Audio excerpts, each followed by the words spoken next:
Kepala Pusat Badan Meteorologi, Klimatologi, dan Geofisika BMKG Dwi Korita Karnawati terkait potensi terjadinya gempa 8,7 magnitudo yang menimbulkan tsunami setinggi 10 meter di Cilacap, Jawa Tengah, membuat pemerintah daerah setempat meningkatkan kewaspadaan. Bupati Cilacap Tato Suwarto Pamuji mengatakan pihaknya telah melakukan koordinasi dan sosialisasi kepada masyarakat agar tidak panik, namun tetap waspada agar tidak terjadi korban jiwa. Akan adanya gempa 8,7 skala Richter dan tsunami hingga 10 meter lebih dalam kegiatan Sekolah Lapang Geofisika SLG. Hal tersebut sudah pernah disampaikan sebelumnya. Sebelumnya juga pernah disampaikan di Pacitan.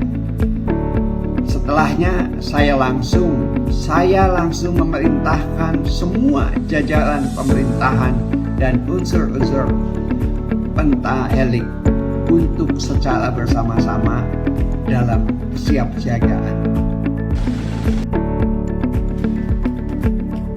Tembok pembatas laut di Pelabuhan Tanjung Mas Semarang jebol sepanjang 20 meter pada Jumat 23 Mei 2025. Insiden tersebut terjadi akibat tanggul penahan air tak kuat menahan derasnya air pasang atau banjir rob. Kondisi itu menyebabkan air laut merendam bagian barat pelabuhan dengan ketinggian mencapai 70 hingga 80 cm. Meski sebagian area pelabuhan terdampak, aktivitas di pelabuhan masih berjalan.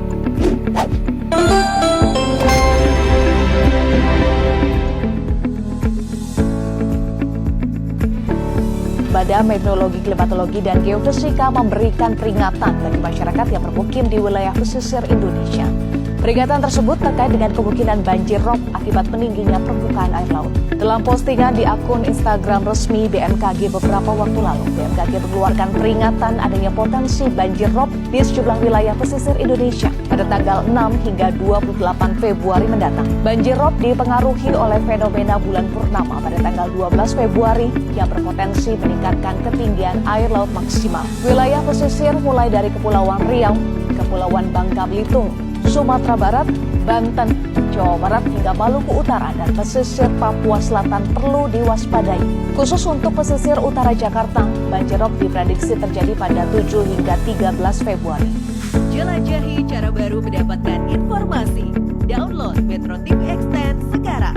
Hai semuanya, perkenalkan aku dari kelompok 6 akan membahas tentang apa itu coastal hazard. Coastal hazard biasanya ada di Indonesia dan sering terjadi di Indonesia. Baik, apa sih itu fenomena dari coastal hazard sendiri? Nah, coastal hazard itu biasanya berada di pesisir pantai dan biasanya terjadi berdampak di pesisir pantai juga. Nah, coastal hazard itu beberapa memiliki fenomena yang sangat merugikan masyarakat. Yang pertama itu adanya abrasi, pengikisan muka air laut di pesisir pantai. Yang kedua adanya genangan air yang terjadi akibat luapan air di pesisir pantai. Ketiga itu adanya tsunami yang memberikan dampak yang sangat signifikan atau dampak yang sangat buruk terhadap lingkungan maupun masyarakat dan penduduk di Indonesia.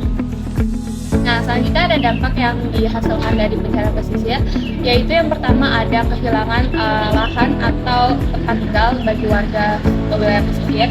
Bencana seperti abrasi, tsunami, serta banjir rob dapat menyebabkan lahan milik warga itu menyusut secara signifikan. Nah, lalu yang kedua ada kerusakan fasilitas seperti jalan raya, pelabuhan, tambak, pelabuhan yang menyebabkan terganggunya aktivitas ekonomi pada wilayah pesisir. Lalu hilangnya aktivitas ekonomi. Seperti yang kita tahu pada wilayah pesisir, masyarakat di sana sangat tergantung dengan sektor pariwisata, perdagangan lokal, tambang, serta perikanan. Jika bencana terjadi, semua sektor perekonomian di sana menurun, mulai dari sektor perikanan, perdagangan lokal, pariwisata, serta tambang. Tapi ada pemerintah serta organisasi setempat sudah melakukan upaya mitigasi bencana pesisir ini. Contohnya seperti membuat tanggul di Jakarta, penanaman hutan mangrove pada wilayah Pantura serta Sulawesi, lalu membuat sistem peringatan dini tsunami dari BMKG, serta relokasi warga yang tinggal di daerah yang rawan bencana ke daerah yang tidak rawan bencana. inovasi berbasis masyarakat dan teknologi yang diharapkan dapat membantu pemerintah untuk mengurangi dampak dari bencana pesisir. Ide pertama kami diberi nama Sekolah Siaga Pesisir. Melalui program ini diharapkan para siswa mampu memiliki pengetahuan dasar mengenai ciri-ciri datangnya bencana-bencana pesisir seperti banjir rob dan tsunami. Melalui program ini juga diharapkan para siswa mampu mengetahui lokasi jalur evakuasi terdekat dan teraman jika seandainya bencana tersebut terjadi. Dan dengan program ini diharapkan agar sekolah mampu menjadi tempat perkumpulan yang aman dan nyaman bagi para siswa jika bencana tersebut terjadi. Sedangkan untuk ide kedua kami beri nama dengan judul Adopsi Pantai oleh Kelompok Komunitas Lokal. Dengan program ini, setiap kelompok masyarakat atau komunitas lokal diberikan satu zona pantai. Mereka diberikan tanggung jawab untuk memelihara, menjaga, membersihkan, memantau apabila terjadi proses penurunan muka air tanah dan segera melaporkan apabila terjadi potensi bahaya yang terjadi. Dengan program ini diharapkan mampu melibatkan masyarakat dalam sistem mitigasi bencana. Baik, selanjutnya adalah yang ketiga, yaitu aplikasi Siaga Pesisir. Nah, aplikasi Siaga Pesisir ini adalah aplikasi digital berbasis peta interaktif dan memiliki peringatan atau notifikasi peringatan bencana. Nah, melalui aplikasi ini masyarakat dapat melihat, memantau secara langsung, yaitu gelombang, kemudian status mitigasi bencana dari BMKG, kemudian status abrasi, dan tempat evakuasi terdekat. Nah, aplikasi ini juga memiliki fitur yaitu sebagai pelaporan bencana secara real time. Nah, untuk manfaatnya sendiri, pertama adalah mempercepat informasi dan akurat, kemudian kedua adalah mendorong literasi dalam mitigasi, kemudian yang ketiga adalah mempercepat penanganan dari bencana itu tersebut. Nah, kemudian ide keempat adalah membuat sabuk hijau alami. Membuat sabuk hijau alami ini itu berupa penanaman mangrove, cemara laut, kemudian tanaman-tanaman pantai lainnya sebagai perlindungan alami.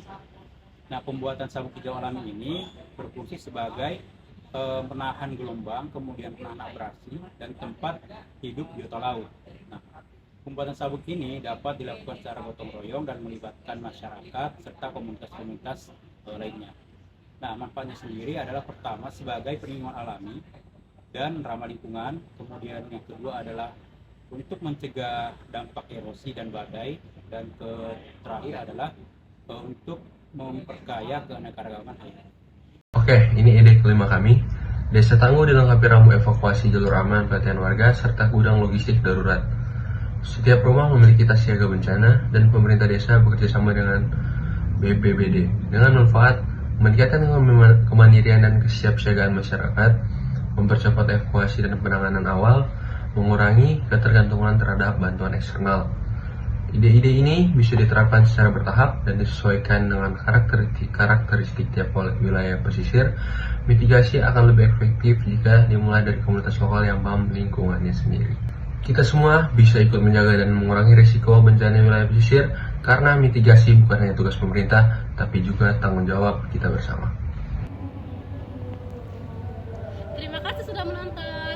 Jagalah lingkungan pesisir kita Untuk masa depan yang lebih aman. Kelompok Kelompok 6